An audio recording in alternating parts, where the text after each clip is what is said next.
You're listening to Moonhawk Studios Presents.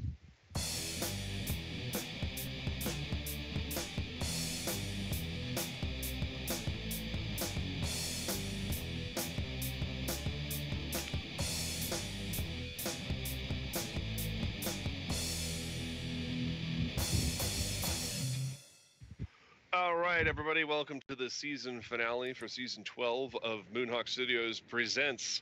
I am your host, Mac Paladin. With me in the studio, as always, is my good friend Adam. Hello. We got Ogre here. Catch up. Sobay's rejoining us Hey guys. just in time for the last episode of the season. All right, Petty Fan is on the technicals. My sinuses are a pain in the ass. Someone please take them. You have sinuses in your ass? Yes. You might want to get that checked out.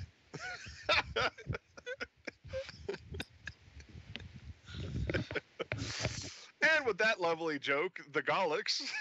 Hi. And something Mega Man Twilight Winter. It's hotter than hell. Help me. All right, we have a great guest and a great show for you tonight. However, I've decided to switch things up a little bit. Instead of doing a news segment, because I'm almost certain nobody has any news besides paint peeling off their walls or something. We have a top... Huh? We're still on hiatus for Fragments of Silicon, so... Right. I was trying to coordinate it so that way we had a double hiatus, but unfortunately that didn't work out, so... That way we'd have time off from everything, but that didn't work out. But yeah, we're going to do something a little different tonight. I figured we should have a topic of discussion lead the show. And one of the things that's really bothering me this week, of course, is the backlash against female Doctor Who. I guess sexism still isn't solved, folks.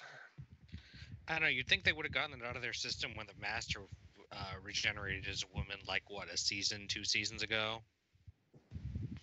You'd think. You're asking for logic and reason. But I guess it's different if they're evil. Because evil is sexy? I don't know. It's because we're talking about the main character here. I suppose. Yeah, one of the things that particularly irritated me this past week was the fact that a number of, and this was posted on a lovely page called Occupy Democrats Logic, so you already know the source. They put out this meme. Somebody put out this meme showing 8 women in lead roles, and then said, "See, what are you talking about? Sexism is solved. We got 8 female leads here. Obviously, we have total representation." And I'm just like, okay, guys, how do we dare unpack this statement? So there's been a lot of bickering going back and forth. Apparently, it's pandering. It's a publicity stunt. It's it's women trying to grab too much from those poor men. I don't know. What do you guys think? I'm like, clearly they haven't been watching much in the way of Doctor Who. Apparently not.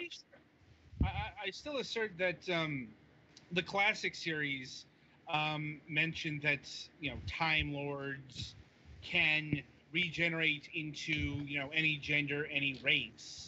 I think Moffat started that kind of as a thing mostly, but certainly it might have even been suggested before that. Like it's not like heavy in the continuity, because you got to understand Doctor Who's lore is messy, very, very messy, because we're talking about a series that's been going on for 50 years, and they really didn't plan that out. So, well, also don't forget that in the very first season of Doctor Who, back in the 50s, the Doctor's companion was his granddaughter. They just kind of hand-waved and retconned that away so that he never had a granddaughter. And they introduced the concept of regeneration only to explain why they had to change actors. I mean, Right. they didn't have regeneration when they first came up with the whole concept of the series. They just made it up as it went along. Right. And then there's the whole deal with Time Lords and Gallifreyans being different, but they've literally never explained how. Like, they've always kept it fuzzy for whenever that might become relevant. Like, this is Doctor Who for you. Yeah. So, I'm like, so even if it wasn't established in the classic series, I'm like, it adapts with the times. Because, you know, I think I mentioned this in the Facebook group a couple days ago. The world is changing. Entertainment's reflecting that change. You know, in spite of some, recent developments politically, it's like the world is getting more diverse. And I'm like, you take a look at what's been doing well at the box office. It's, it's leads with diverse leads. I mean, Wonder Woman is now one of the highest grossing hero films ever. Wonder Right. Woman is actually the highest. Like, We're talking about individual hero because you don't count ensemble films. no, like, yeah, it's like Wonder Woman is like the highest grossing film directed by a woman. Right. That's pretty impressive on its face, because I mean, DC Comics for years, bastion of equity that they are, has been maintaining the, we just don't think Wonder Woman can carry a film. We just don't think Wonder Woman can carry a TV series anymore. And then there's Linda Carter going, yo. At least they're better than Marvel, who, they still haven't gotten to their Miss Marvel movie. Like, right. Or Black Widow, for that matter. I'm like, I'm Or honestly Wasp, not, who they actually haven't even introduced yet, in spite of the fact that her character was in the comics the one who named the Avengers. She's going to be in Ant-Man 2. No, I know that, and I get sort of like how they have excused it, but I really wish they'd included the Wasp from the beginning, because I really like the character. Mm-hmm. well, I mean, they gave Ant-Man a film. Ant-Man. Right. Mm-hmm. And they cast Paul Rudd as Ant-Man. I don't think that I need to make a joke for that. I'm kidding. Yeah, the point is, there is a market here. Like, that was just waiting for someone to tap into it. Now, it's like, in general, it's considered to be bad business to ignore, literally half the audience. Right. And the idea that 30% or less of women are going to see these films is ridiculous on its face. It's actually peaking closer to 60. Mm-hmm. Well, the conventional wisdom is that stuff with female or minority leads don't sell. And by conventional wisdom, I mean stuff that marketing executives just ask each other, and like the other marketing executive says, yeah, that sounds about right. And if that were true, then the new Spider-Man film should have failed immediately. It should have tanked on its opening weekend, because I believe, if I'm not mistaken, that aside from the villain, Peter Parker's the only white dude in this film. Well, and Tony Stark, but it's RDJ. Come on. Okay, if you want to talk about a segment of all this business that is failing, comic books. Like, comic books have been in a very, very slow death spiral since the 90s. Well, there's and a lot of factors. this definitely has some. Sorry. Yeah, there's a lot of factors behind that. I recommend SF Debris' video on the rise and fall of the comics empire, Right. to get a background on it. But basically, one of the big mistakes made was shifting to a very small, dedicated audience. Comic books went from newsstands to comic book shops. Mm-hmm. And that was to cater to a very specific audience, and that's dug comic books into a hole that they really can't get out of. They're also suffering a little bit from changes away from physical media. I mean, the fact that you don't need to do print runs to get something out there, even the big boys out there have embraced the digital revolution, so to speak, and made everything mobile friendly. Well, I'd say they're also suffering from an intentional decision to not go into digital distribution unless they absolutely have to, and then when they do, those sales don't count for their like what's doing well Right. quotas, because they have like some of the most ass backwards like marketing research bases. Like, what was it? Something like Marvel like only counts pre-orders or something like for that, like yeah. how successful a series is doing. Well, this is a company who thought it was a good idea to make fucking Captain America a Nazi. That's a different part of the company, but yeah. And Well, they like, still okayed it. That's the problem. Right, They're still the tip of the pyramid. Yeah, they Right. could have been like, no, this doesn't fly. Yeah, and it would be hard as hell to undo the comic shop thing now that they have the whole distribution monopoly they have going on in place with Diamond. So that may have been the biggest blunder of them all. Well, their marketing is also completely tone deaf. Well, yeah, I know that. Like with the Wonder Woman movie doing so well, you know what the comic book's focusing on? Wonder Woman's secret brother. Of course. Ah, yes, the character that should exist and anyone cares about. Yeah. Tone deaf doesn't even begin to start to quantify comic books right now. I mean, I guess on one hand, I'd be glad that they weren't completely sidelining whatever storyline they had going for what's happening in the movies, because that's had some dumb stuff happen in comics because of that. But on the other hand, that doesn't sound like a plot they should have been doing in the first place. Yeah.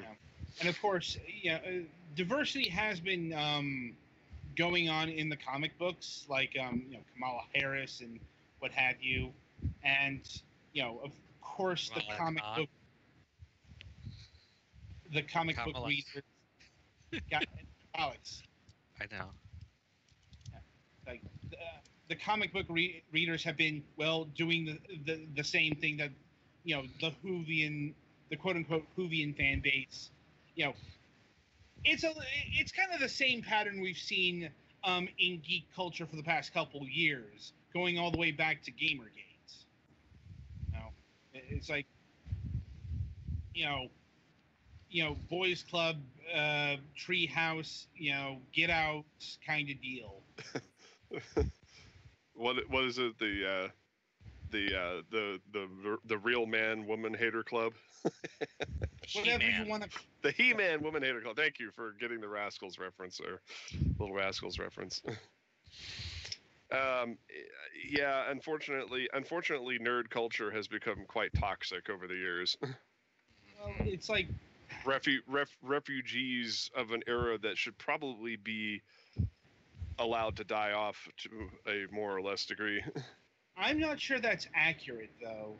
Like, it's more, from what I understand, it's actually kind of the opposite. This has been a long process that's actually kind of akin to radical Islam and the like. It's taking disaffected youth and a lot of isolation, a lot of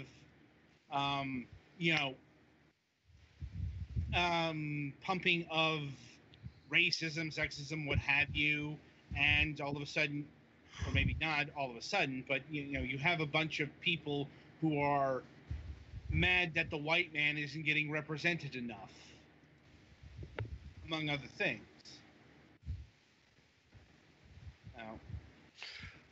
Yeah, well, that's what I'm talking about when I say that they seem to be swelling the ranks with these people who feel disenfranchised when they don't really understand what the term even means. It's more like here we are trying to raise everyone else up to the same level, and they're the ones trying to kick the pillar out from underneath everybody.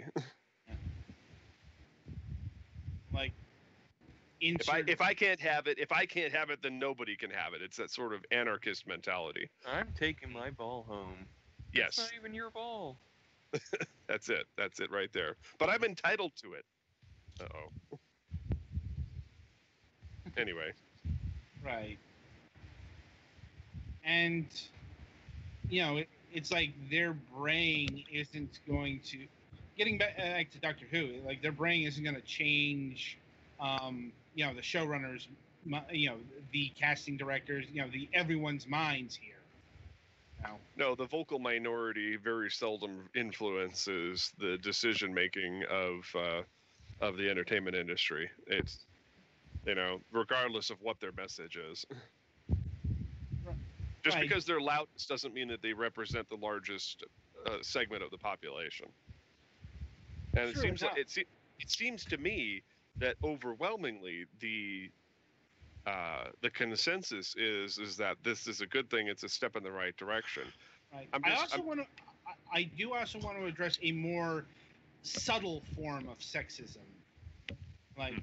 And this stems from an argument that I had with a certain individual a couple days ago about this topic, because they were going on about, they don't have a problem with, a woman being Doctor Who, but they don't want, the gender thing to be flaunted. They just want good stories in their entertainment. They don't want anything political. Like, where to start on this? First of all, everything is political. It's inevitable because of the fact that anything can be turned into a wedge issue, but you can't depoliticize something that has origins in politics. And the bottom line is that everything from economics to sexism to racism to all of that really boils down to keeping everybody in their slot, on their tier, and that is very political. But go on. I'm sorry. Right, but more to the point, that just going along the lines of logic, I'm like, why would you ignore new storyline potentials because you can't just because a certain segment of the audience couldn't handle it? Right. Because having the Doctor as a woman, there's a lot of stories you can tell that are gender based, especially considering we're dealing with time here. Yeah, that was a great point. The whole idea that up until now, Doctor Who has been able, or the Doctor, because that's his character name, the Doctor has had unprecedented access to everything, parlaying largely on his male white privilege. Right, and I'm like, guess what, guys? Male white privilege extends, through the ages. Mm-hmm. Now it's not a universal. Like if the Doctor went to 17th century Japan, he'd have a problem, right? For example, but it didn't come up that much, as opposed to being a woman colored, or a person of color, we should say, and so on and so forth. A lot more in the way of difficulties when you go back in history. Yeah, it might not necessarily, and maybe not at this time, sometime in the future, but it might not serve the character to be a person of color and trans, and then go back to, say, ancient Mesopotamia. Or it could, yeah. I mean, actually, we have a significant amount of evidence that suggests that ancient societies, and I had a really interesting discussion with a woman in the store yesterday about this very thing. They said that history is written through the lens of the present and the people who currently control the history books. And the simple fact of the matter is that ancient history, it's like it doesn't really exist. It's not a thing. So the idea that we could have had ancient societies influenced by long disappeared aliens, or the fact that we could have had an Atlantean style society that was as advanced, if not more advanced, than what we have today, and suddenly they were snuffed out because of a stupid cosmic accident. Well, it's also ancient societies literally did not think the way we do. A lot of ancient societies, and even like just slightly pre-modern or some even still existing societies in other parts of the world, recognize third genders as a major part of their society. Right. Or another good example is the actual concept of racism. That's actually fairly modern. Because ancient societies didn't think in terms of race. They thought in terms of language. It wasn't so much a city, a nation, an empire that united a people. It was language. That's why we get the name barbarian. To the ancient Greeks, foreigners sounded like sheep, and so on and so forth. The Chinese considered people Chinese by their language, and so on and so forth. Right. Which is kind of funny considering how many languages they speak in China. I mean, in terms of just the spoken languages. Right. Well, they had like two levels of barbarian: the cooked barbarians and the raw barbarians. By how Chinese they were, quote unquote. Wow. Yeah, these are all. Yeah. Well, this is putting my degree to good use. Yep. And unfortunately, though, we are going to wrap the topic up. So do we have any final thoughts on that? Soba, you've been kind of quiet on this. I have so much to not say about this, so. Yay, Doctor Who. Yeah. Well, I mean, you could speak to the general topics of sexism and racism in entertainment, but, Sure. Yeah. I mean, there is so much that I could say with all of this, but I feel like because I haven't really followed the show, I'm not sure why there was so much, backlash for that. But I can speak to the fact that even though we are in 2017, I don't think that it really should surprise anybody that happened. No, unfortunately, it doesn't. All right. Any final thoughts from the rest of the guys here? People are foolish. How about them hamdingers? Oh, let's not. Let those rest in peace. Just got to bring that whole thing full circle, as we're wrapping up the season. All right. Well, from, episode 1 of this season. It was from your first episode. Gotcha. All right. So that was about 13 episodes back, 10 at least. I don't know. Something like that. It was a number. just like that. All right. Quick Starship Moonhawk updates. I have re-uploaded Space Destroyer Hunter to the website. So if anybody wants to see my contribution to a female lead in science fiction, there you go. something shameless plug. Right? It's like, gosh, I knew he was leading up to something with that topic. I knew it! But yeah, I've got all the colored pages up, and I have 3 new ones that were done by Jamie. And then after that, I'm not sure what I'm going to do. I've credited Keith with doing some colorization on that, but I may not be able to afford his services. So I may be doing it slowly.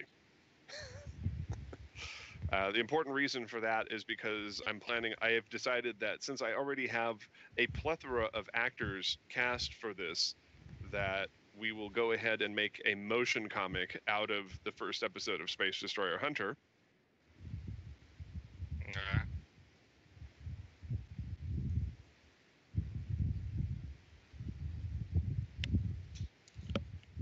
Mac? Did he drop? Did he mute himself by accident? Hang on. No. He's still there. Probably just in a deep thought about life and what he was just talking about. Like, Or maybe he went insane. Pretty sure we would have heard the end results of that one. like In his last moment of clarity, he decided to mute himself. In my- you sort of there. My headphones keep crapping out. Oh, that's fun. Ah. Oh. Oh, I can't hear anything anymore. You sound very distant. I think it's his Mac microphone that's picking him up. Live programming.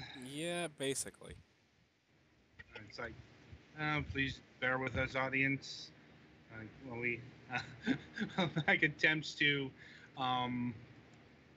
Consult the Void to bring back his audio.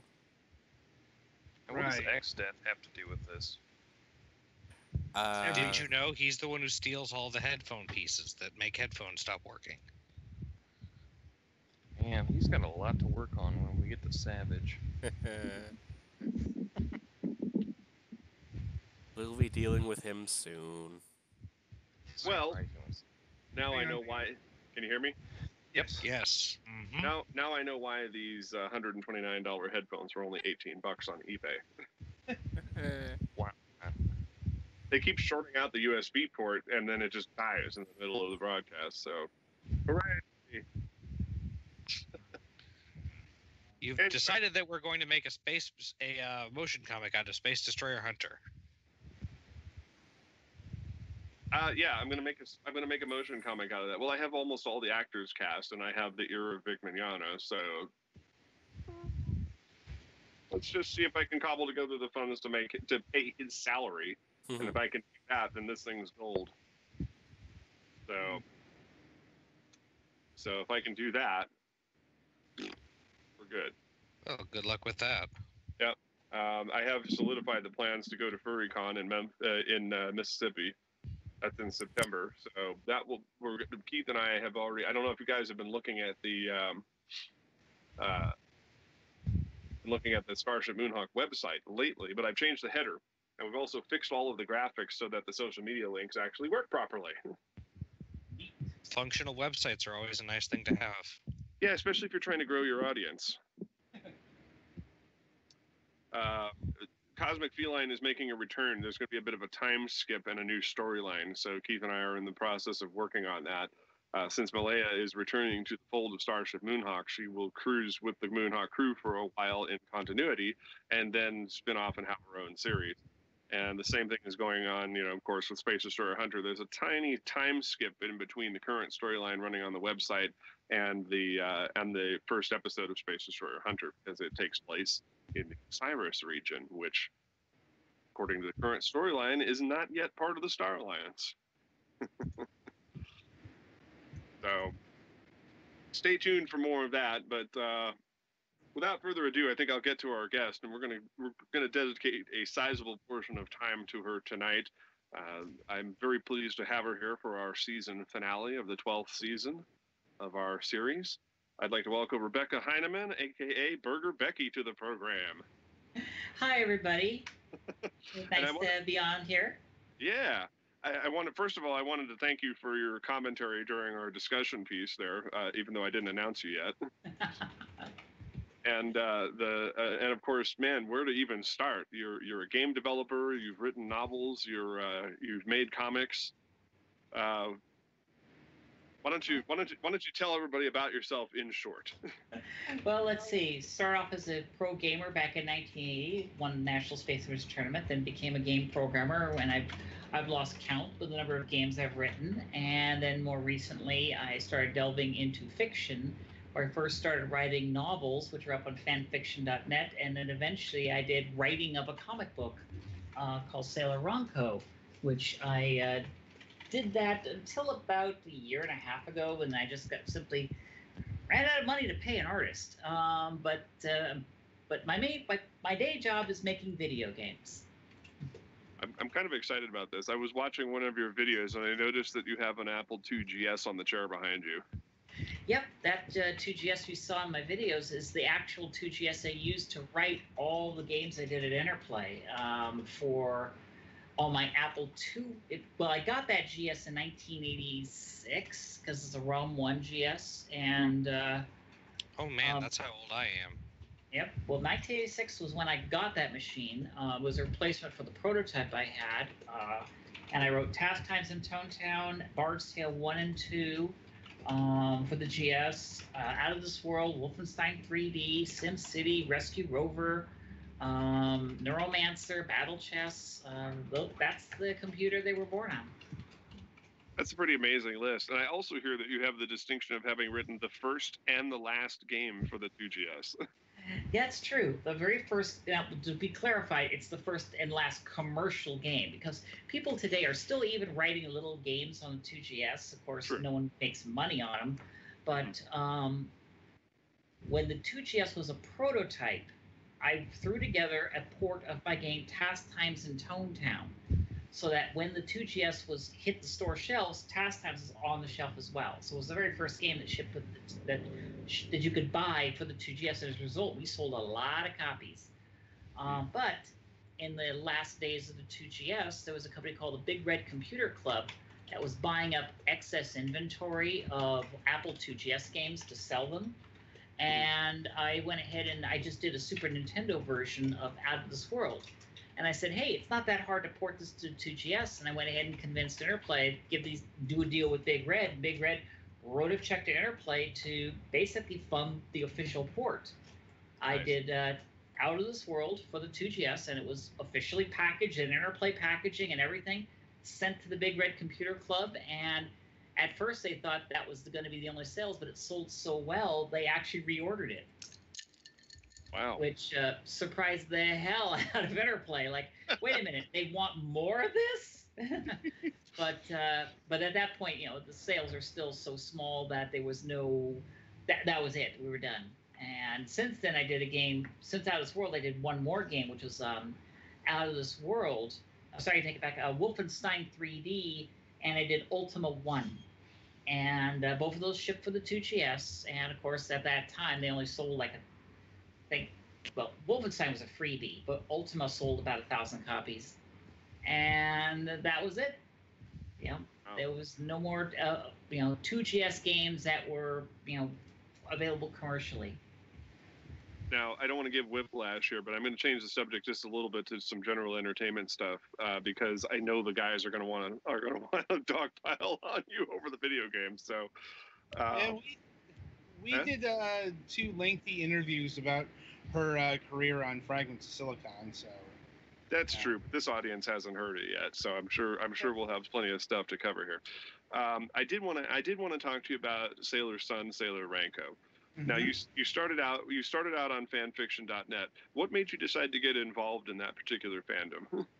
Well, 2 reasons. One, it was that I stumbled upon Ranma 1/2 when I was just downloading anime, and as soon as I saw the show, I thought that was really cool. And then not too long afterwards, I discovered Sailor Moon, which, despite the cheesiness of it, it was still a pretty good show. Well, at that particular point in time, when Ranma 1/2, the anime ended, it ended suddenly. And I'm like, oh, where's the real ending? So I got the manga. I read the manga, and it too just ended. And I'm like, no, there's got to be more. So, of course, that's when I discovered fan fiction. And even back then, there was an actual subgenre of Ranma 1/2 becoming a Sailor Scout. I mean, there must have been at least 100 to 200 stories with that very description. And, Right. Of course, the standard rule with the internet applies even to fan fiction, which is 90 to 95% of the stuff you get is crap. Right. And Or is it Sturgeon's Law? Yeah. Whereas 5% was like, oh my God, why isn't this a movie or something? Because it was that good. Right. Well, I came up. I wanted to do my own hand at writing. I was already wanting to do novels, and I had done work previously, but it was very small, like 2 or 3 page short stories. But I actually wanted to write a novel, And this idea came to me for doing a Sailor Moon Ranma 1/2 crossover that had never been done before. And that's, of course, the key word. It's never been done. It's not the same old rehash. And with that, I set to work. I made an outline, and I wrote a novel called Sailor Ronco Tunnel Vision. And it was a sequel of a well-known Ranma 1/2 fanfiction called Sailor Ronco, which I then talked to Duncan Zillman, and he basically said, yeah, here, take the story, it's all yours. But the story is, and you're going to laugh, Ranma and the Sailor Scouts against Skynet. Rad. I love it. And the way I wrote it was that Ranma and the Sailor Moon are their own genres in which they're comedy or they're little action magical girls, but Skynet was written as if it was a James Cameron film. They kill people. They, are absolutely ruthless. I even went out of my way, because I'm a computer programmer, of saying, if a real AI existed and it discovered magic, how would it handle it? How would it try to logically figure this out? And there was even things that, if you actually read the novel completely, you would notice that the Terminators hardly ever talk to anybody. And like one of my problems with some of these movies, you have the Terminators monologuing and stuff. It's like, no, if it was a computer, it would just shoot you as soon as it saw you. There would be no talking, no nothing. It's put a bullet right in your head, put another one in your heart, case closed. And that's the way I wrote this character, is that anytime a robot ever saw anybody, it would just, no words, just pop right in your skull. And so when people were reading the novel, the first 18 chapters were like, leading up to the story. And then, of course, World War III just breaks out and everything happens. And that's when people go like, holy shit. And then even the final battle was done with, the seriousness of the Terminators, were like, they're not taking any shit. They're just blowing shit up. And that's what really, because I got so many people sending me fan letters going like, oh my God, I've never read a fan fiction like this one before, because it wasn't like one of those, oh, I'm just going to get these two characters to fall in love, or I'm going to do something silly like this. No, this is an actual serious work. And then, of course, because of all the fan letters, I started writing sequels. I did one called Sailor Ronco Just Add Water, which was, I just made a comedy. After doing, a complete World War III, complete hard science fiction novel, I then went to do a comedy. Then I did one called Sailor Ronco, The Harder They Fall. And that one, it's Godzilla. And that one I went full on, complete Godzilla mythos. And every time I wrote one of these novels, it was me trying to teach myself how to write in that genre.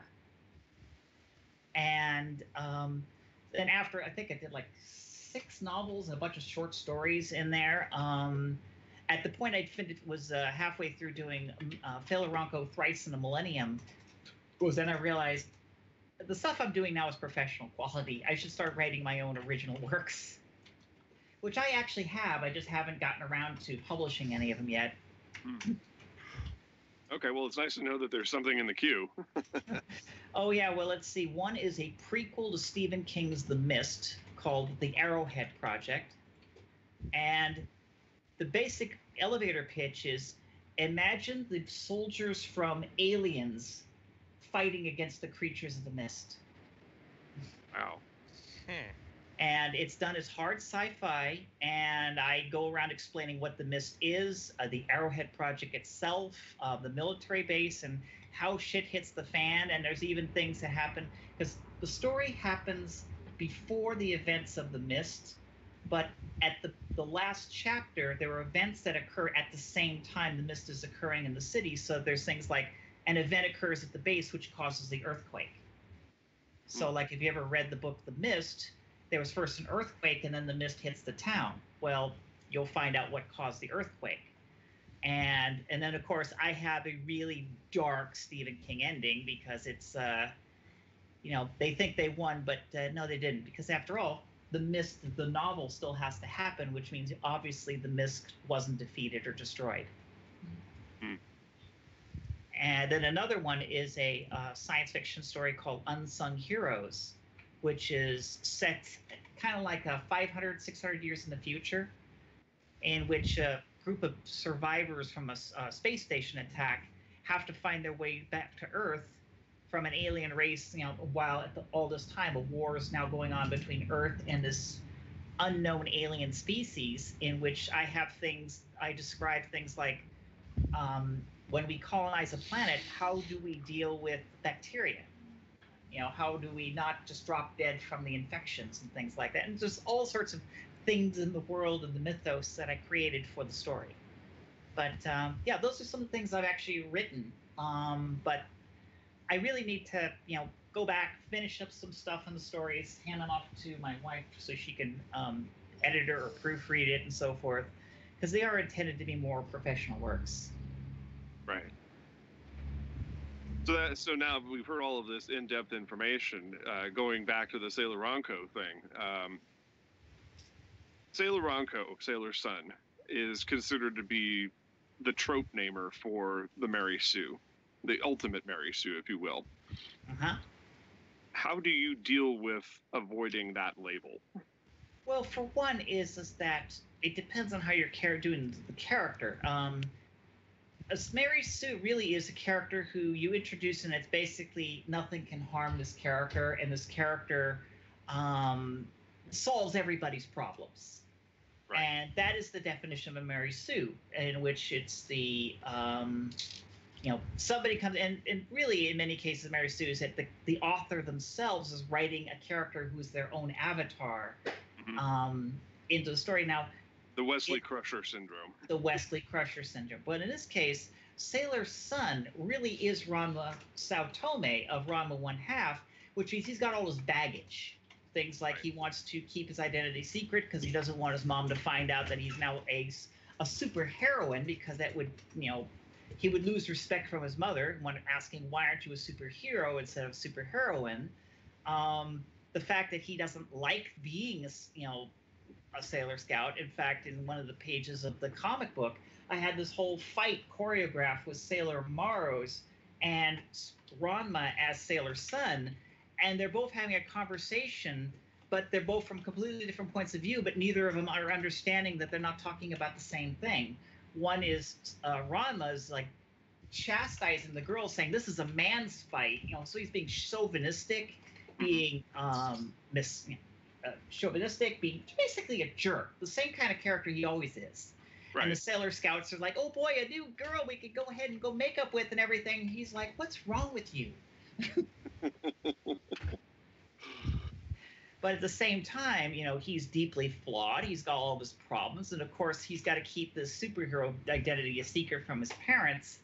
And, and hilarity ensues. And there's several times in which Ranma makes stupid decisions and stupid mistakes, and that is part of his character growing up, growing up as a character. And vice versa with the villain, I took an existing character, Jedi, from the original Sailor Moon comic book, and I had him basically come back, and I have a complete motivation behind him. I mean, his whole motivation is to gather enough energy to resurrect Queen Beryl, because he's in love with her.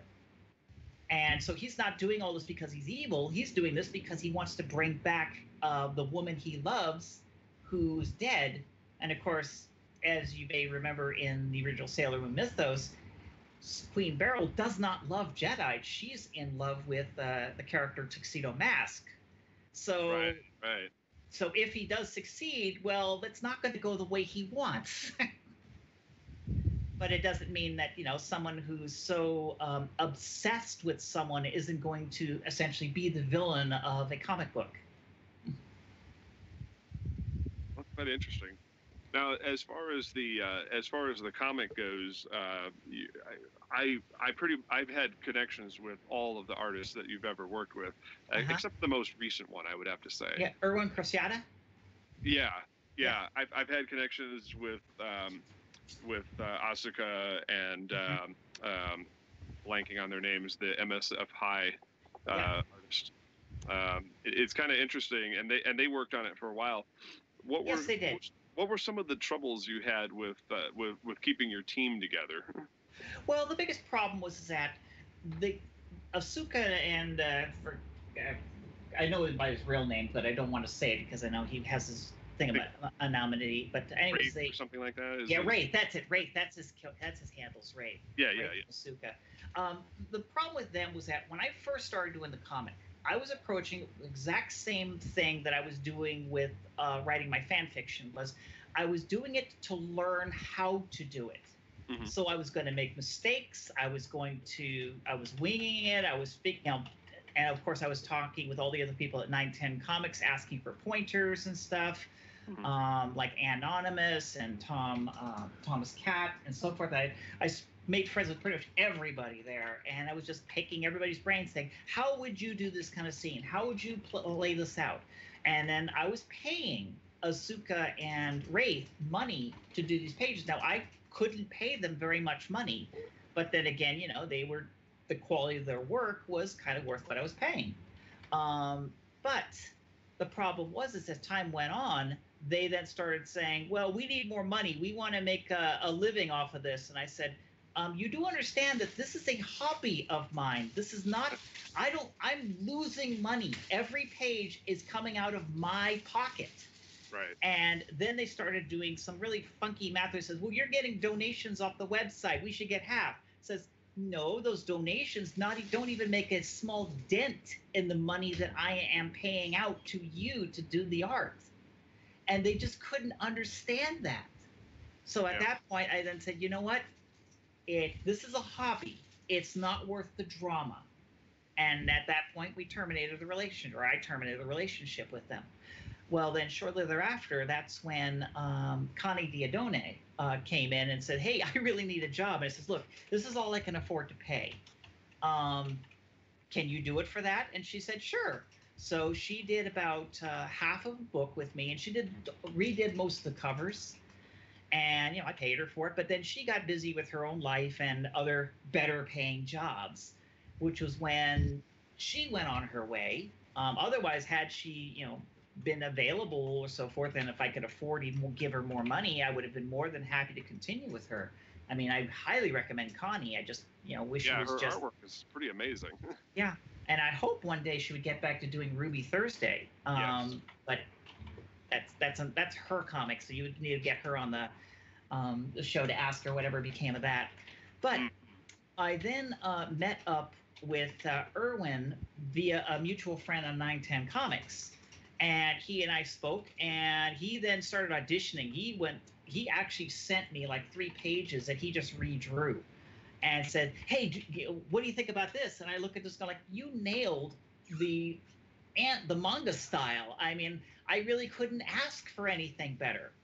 So I then had him start doing some new pages, but then at the same time, I was like, can you at least redo some of the first chapters of the book? So he went ahead and redrew the first 4 books of Sailor Ronco for me. And of course, I had to pay him. So effectively, I had to pay to create those comic books twice. Right. But in the end, it looks so much better. And of course, as he redrew them, I had several mistakes fixed and continuity issues and, some pacing, which now I know how to do it better. We got that done up to the point where, I think the last page we did on Sailor Ronco was like about 2, maybe 3 years ago. It's been a while, actually. But my biggest problem is that Erwin needs to eat. And even it's just as true today as it was back then, is if I want to continue Sailor Ronco, I need money to pay him. I can justify not paying myself for doing the writing and the choreography.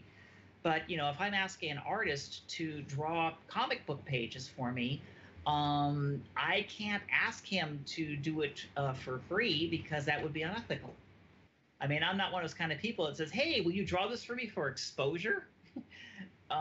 Erwin does not need exposure. Let's put it that way.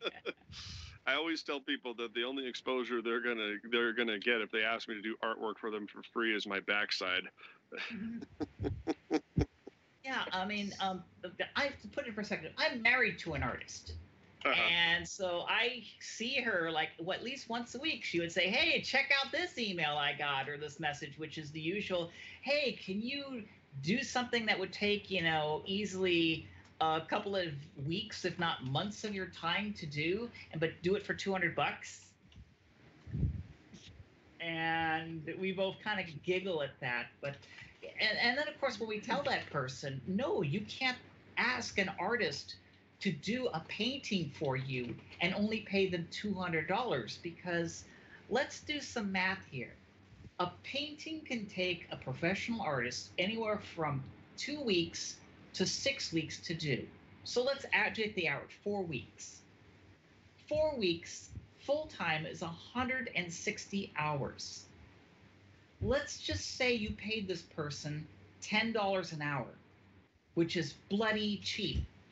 That still comes out to $1,600.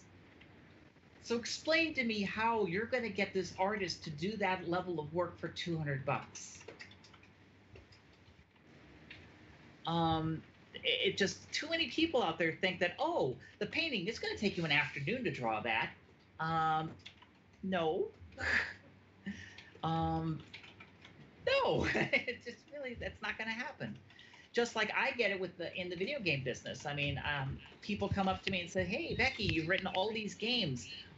So obviously you're doing a game every few weeks. So can you do me a game that would be, I'm going to use a real world example. I had this email from somebody 3 weeks ago, and I kid you not, this person wanted me to write the app Uber, and he wanted me to do it for $1,000. And I'm like, wait a second.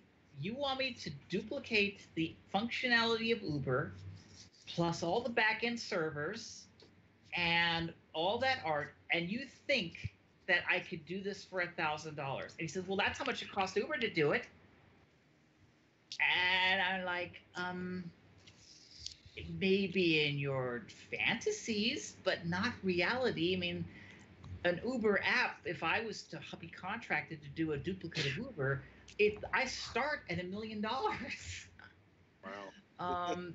Because the sheer amount of work. I mean, the thing people don't understand is that when you write an app for your mobile phone, 90% of what makes that app work is these servers that are held somewhere at some server farm.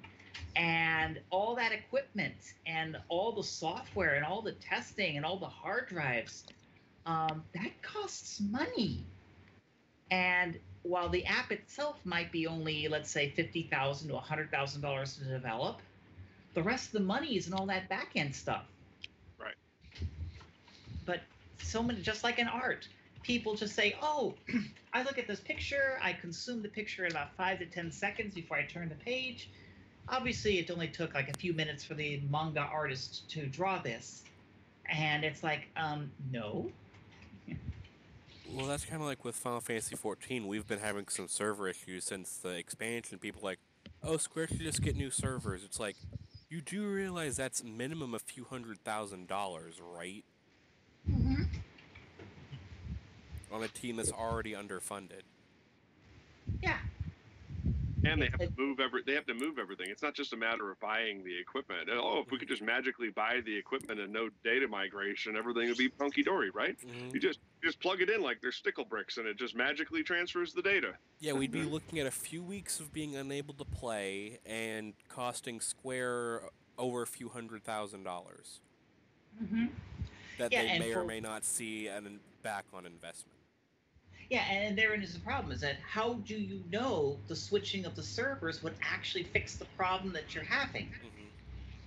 So why would they spend several $100,000 on a technology that may or may not work? I mean, to do a server migration, because I've done this before, we usually spend anywhere from $10,000 to $100,000 to do a mock-up of the system on the other server, but we don't touch the original. The original is just left completely alone.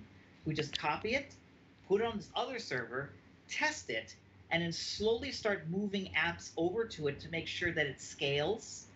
But then by the time that we actually were ready to push the, and of course, all this time we say, did this work? Did this work? Did this work? Did it actually make a difference? Because if the answer is no, then we question, well, why are we doing this? Why don't we just stop now? But if it's one where, yeah, we're showing what we're looking for, it's getting faster, it's getting more powerful, it's getting better, and at that point, by the time we completely move over to the other servers, we've already spent $1 million.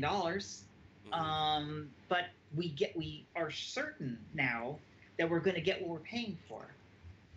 Yeah, and like one of the issues for 14 is we have a bunch of traffic when a expansion or something happens, and it kind of dies down after the first few weeks. Mm-hmm.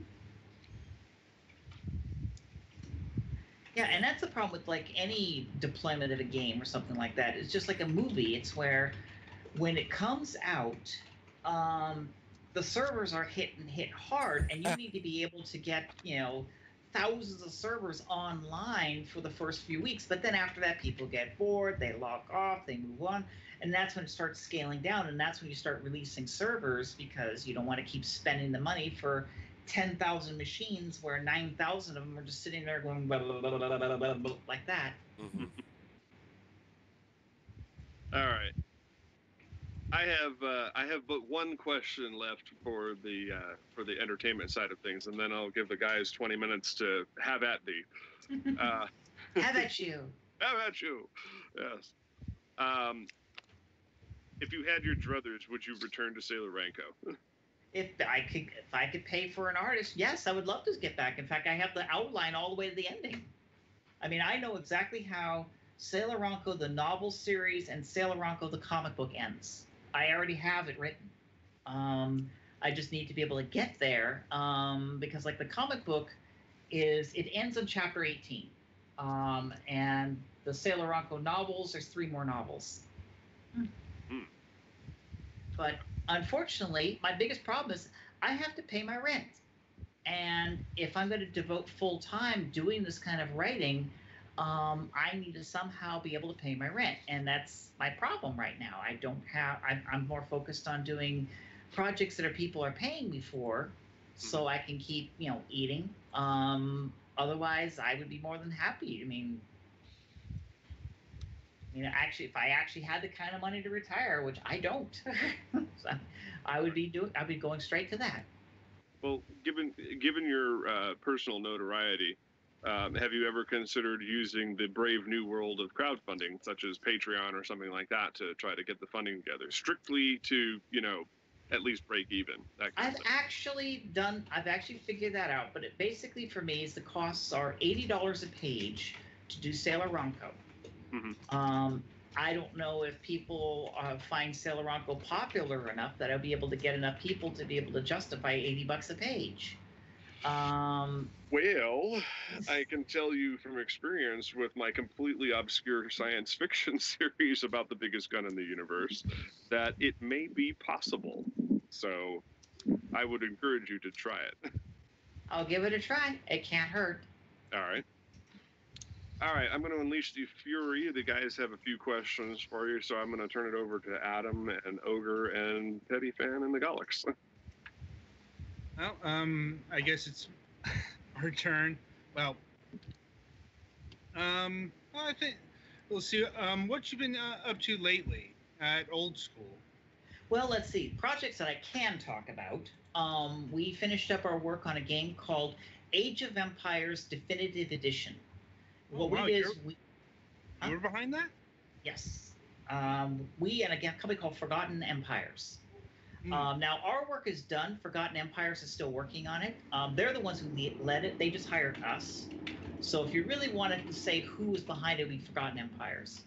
But we were brought in to do MP3 players, code optimizations, a bunch of graphic upgrades, making sure it works in the Windows App Store, stuff like that, and other things that you'll know when you play the game. But that was the project. Heck, I even got a nice T-shirt for it, as well as getting paid. That's always nice. Then another game that I am currently now that one's done. My work on Age of Empires Definitive Edition is finished. I'm currently wrapping up Bard's Tale Remastered, which is going to be given away to all the people who backed Bard's Tale 4 with In Exile. They paid me a little bit of money for that, so I'm going to be wrapping that up soon. And then there's another project which I'm working on, which I can't talk about, which is actually paying the bills. Ooh. Oh man, secret projects are the worst. Yeah. Except when they pay. Well, the problem is that most projects I work on. I mean, there was another project which I was in as code optimizations and stuff, which has been announced, but I can't really announce my involvement in it. But that project also, too, I'm not working on it anymore. Because I came in, did my stuff. When I wrapped up my work, I'm done. So yeah, and there are things I'd like to start working on, but right now I'm working on the projects that are actually paying our rent. Right. And that seems to be the kind of work Old School does, porting for hire. Yeah, I mean, what we really want to do is we really want to do our own original titles, but our biggest problem is that we got to pay rent. Just like I would like to do more stuff in Sailor Ronco, but Sailor Ronco, by the way, will never ever actually pay me a salary because it's a fan fiction, which is one reason why I want to do original novels, because then I can actually make money off that. But with original games is one where, like, I've got 2 different games that are various stages of completion, but to finish them, I need to focus full time on those projects. But I can only do that if I actually have my rent paid for. And getting investors or something like that is kind of hard. And crowdfunding is one where I was thinking about that, but at the same time, I'm terrified of it, only because I would need to basically hire somebody full time to do nothing but watch the backers. Keep answering all their emails and responding to them, because if I had to keep talking to all the backers, giving them the updates and stuff, I won't have any time to work on the game. Yeah, that's always the rub with that. Yeah. Well, that's one of the rubs. The other is, crowdfunding isn't dead as far as video games go, but it's definitely kind of crested, like due to some projects that didn't either went bust or disappointed people. Like Mighty Number 9. That is one of them. Well, it didn't really live up to expectations, but go on. Yeah. Not unless your expectations for Mighty Number 9 were, here's a game that would have looked bad on the PlayStation 1. Now, Tell us how you really feel. Yeah, I was going to say, don't pull those punches. Like, well, I mean, that's kind of the it's like even the more successful projects like Broken Age have a lot of disappointment attached to them. Like, honestly, I think the most successful projects that have come out of Kickstarter, people don't actually know that they're Kickstarter games. Stuff like Shovel Knight and FTL and Undertale and so forth. Was Undertale Kickstarted? Yes. Yep. Yes. I did not know that. It barely met its goal, but it did it. Yeah. I mean, it wasn't a high. I think it was like $5,000. Something like that. No. The point is, like, people don't know that these are Kickstarter games. It's like, or if they do, they're probably a backer. But Mighty Number 9 had legitimate issues. Ukulele's the negative perceptions that has kind of baffle me, because it's more or less exactly what it said it was going to be. Well, that's where the hatred comes from. It promised on exactly what it delivered. It's just, game design and all that has moved forward in 20 years. So not everyone wanted a throwback to, late 90s Rare style platformers, good or bad. Well, the thing in defense of Ukulele is that is what they promised. They promised to essentially do a throwback to the N64 style platformers, and anybody who backed it who was expecting anything more, well, then they only have themselves to blame. But you see, therein is the argument as to why I'm very concerned about actually doing a Kickstarter myself. See, the problem is that when somebody invests into a Kickstarter, they tend to have a feeling of ownership of the property or the game itself, or whether or not it's justified. That's Right. not factors in. They just feel that they have some sort of ownership. And in that case, then you start getting the letters and stuff saying, hey, I have these ideas. Why don't you put these in the game? And I would be saying something like, that doesn't work with what we're doing. And then they would turn around and say, well, I put $25 into your game. You should be listening to me. I'm one of your backers. And of course, my response would be to that is that at $25, it means that you funded the development of this game for about 20 minutes. What about the other 6 months that it needs to be done for the game? Yeah, it's like the thing you're wanting me to do is going to take more than 20 minutes, friend. Yep. And here's another little thing. It's actual true Kickstarter math is that a $25 donation, shall we say? It's not really a donation. It's a purchase. They're going to get a pledge, a $25 pledge. That pledge will almost certainly just get you a copy of the game and nothing more. But I'm still going to be spending anywhere from $1 to $2 in employee time because these people need to collate all the database of everybody in there, figure out that when we're giving out keys, they got to say, okay, here's this key and it goes to this person. Here's this key, it goes to this person. And then, of course, if that person ever contacts us, then every minute that our customer service rep is talking to them is money that's being spent servicing them.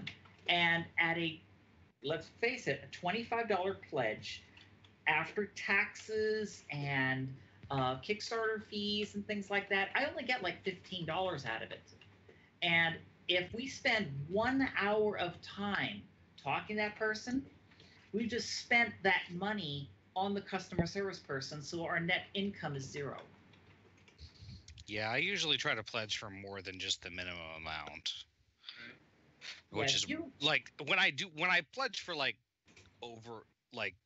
significantly over that, maybe I feel like I have more of a stake in it. Mm-hmm. I have little illusions that pledging for the minimum amount to get a copy is anything more than like a pre-order that you pay for in advance so that they like can prove that there's a market for it. Yeah, and that's the key here is that technically that is what's supposed to happen. If you pledge at any level under $50, really all you're doing is a pre-order, and that's where it should be, and you just need to be patient until the game is released. But there's a sizable minority of people who at the minimum pledge, even a $1 pledge, will believe that, hey, I pledged $1 and I don't even get a copy of the game, but I still feel that I want to have my say in how this game is being developed and how this game's being created. And they're the ones who are constantly calling, constantly sending emails, posting up on message boards, whatever it is they're thinking of. But if they keep occupying our time devoted to, just answering their questions, then we don't have time to actually make the game that they've been screaming about. Because leave us to do our jobs. That's why we did the Kickstarter, so we can actually focus on this instead of actually getting a job someplace. Yeah, unfortunately, that's why, as you said, you kind of need to hire a handler. But they're also, as a person who's successfully arranged a couple of Kickstarters and Indiegogos myself, there has to be an element of deafness, not tone deafness, just pure deafness, where you break off contact with the fan base until you finish the project and only post updates and stuff like that. And if people comment on it negatively, you just have to turn a blind eye to it. That's one of the unfortunate realities is that of crowdfunding is that it's not necessarily customer friendly, but then again, the customers themselves tend to get hostile as time marches on. So yes, they do. So. And to me, my problem is that I don't need this drama. I mean, I don't want that drama, and I don't want to invite it into the house by creating a Kickstarter. Now, granted, it doesn't mean that I won't rule out doing a Kickstarter, but it's one where, like, one of my deficiencies is that to do a Kickstarter these days, you got to have a good video, and we're doing videos is not exactly one of our strengths here. So that's been a big problem. It's like, hey, you know, we tried doing a video earlier, and it just didn't really. It just looked like amateur hour, to be really blunt on ourselves. And it was better for us not to ever release this video than it was to put it out there and give everybody a bad impression of what we can do. All right. In terms of video game Kickstarters, it's, you know, having a good video means gameplay footage of some sort these days. Yep, that's true. One of the most successful Kickstarters I've ever seen was for the short film Kung Fury. I don't know if you're familiar with that one. But the guy who made that actually had most of the film made. He put it together in his spare time, so to speak. Self-funded a lot of it, and then decided, he's like, all right, the final stretch is going to be about $200,000. If we can get that, I'll finish it, and then we'll make it even better, and we'll give you this and that and the other thing. But it's really that I think the big problem is getting that first hurdle taken care of. It's like people don't really realize this, that something is already in development by the time they get up to Kickstarter. Well, you see, that's one of the beauties of if you come to Kickstarter and all you're asking for is that I want money to make the game better, but it's already going to come out whether or not this Kickstarter succeeds. That takes away a lot of the anxiety people have, because we've seen too many Kickstarters in which somebody would come up and say, hey, I have an idea for a game. Help me fund it, and then we'll go ahead and get it out. And then, of course, the game either goes way over budget, i.e. Broken Age, or never gets finished, or is in perpetual development hell, i.e. Star Citizen. You know, you don't want to put money down, even if it's just $25 for a game that you may never ship. And I mean, there's been other Kickstarters that have nothing to do with games that are even bigger catastrophes. Like I remember it was this little micro drone that they wanted to ship, which never got finished. And gosh, it was a playing card Kickstarter here in the state of Washington. The Attorney General got involved. But you know, there's quite a few success stories, but that's the biggest problem with success stories, is that success stories don't make the news. The failures do. So people think about every Kickstarter must be completely, must be a complete failure because that's all they ever read about. When, like, I didn't even know Undertale was a Kickstarter, but it's now like one of the top-selling indie games out there.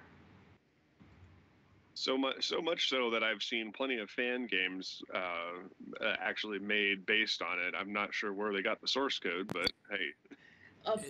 Is it funny that the beautiful irony of that is Undertale is originally going to be a Earthbound fan game? Well, the thing is, Undertale was made with a thing called Game Maker XL. It was made with a game engine that you could just buy. So if you want the source code, you just simply buy a copy of Game Maker and then start doing exactly like the other guy did. The real things that Undertale ended up going on were character writing and music. It's not technically that complicated. Interesting. I also heard that the designer of that game had no musical experience whatsoever, and yet wrote one of the most interesting soundtracks I've ever heard in a video game.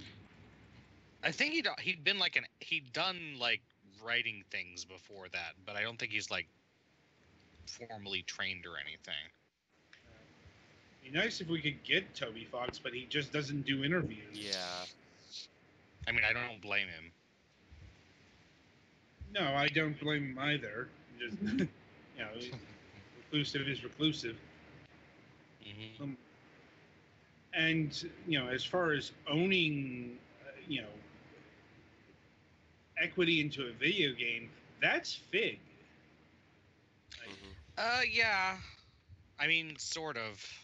The way that they do it isn't exactly perfect either, but that and I guess any of the really high tier things where you're like putting something into the game then you certainly have a right to complain if the game that you put something into ends up being garbage. And I never go that high, but Yeah.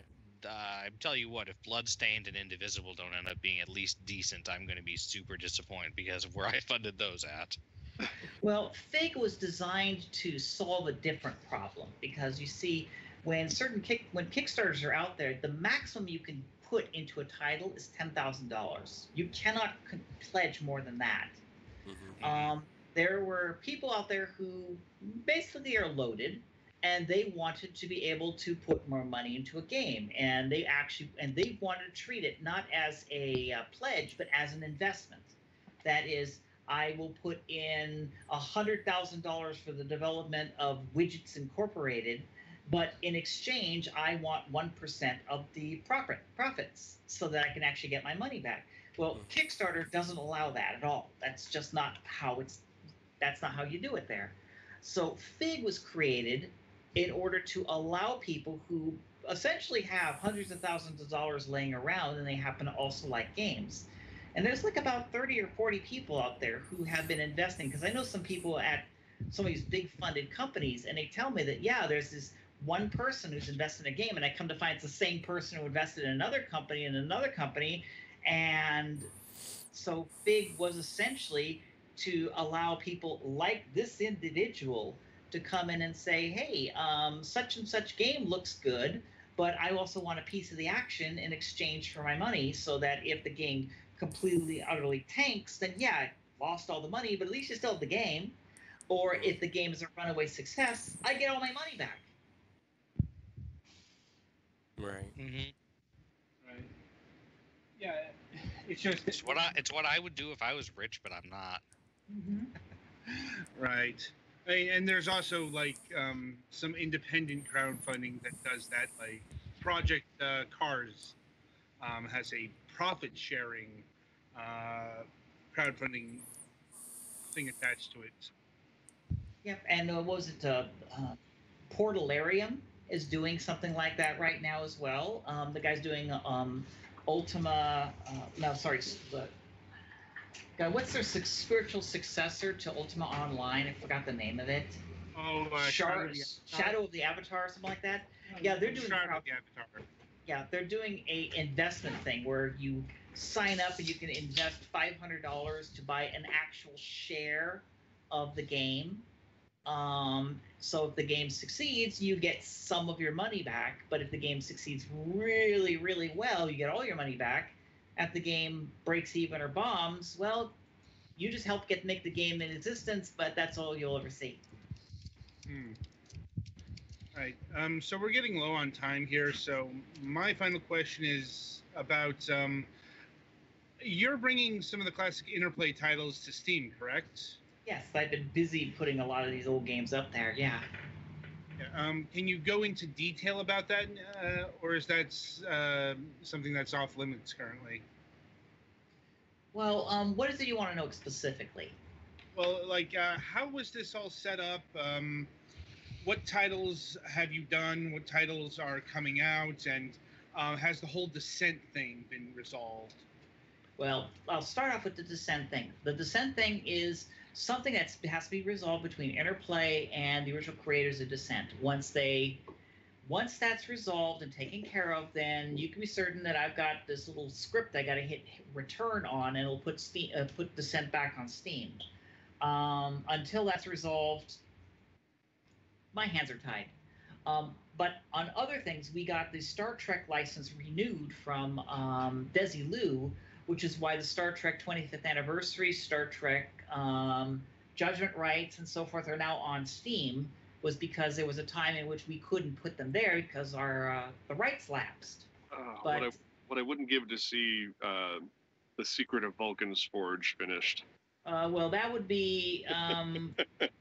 we'd have to redo the whole game. I mean, yeah, we got copies of the scripts laying around, everything like that, but the problem with it is that it's 2017.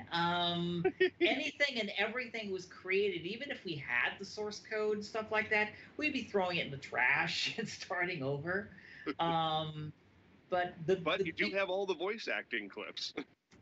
Actually, no, not all of them. I mean, I know some of them are laying around. I just got to go ahead and. But right now, it's a moot point in putting the effort into getting everything back together for that.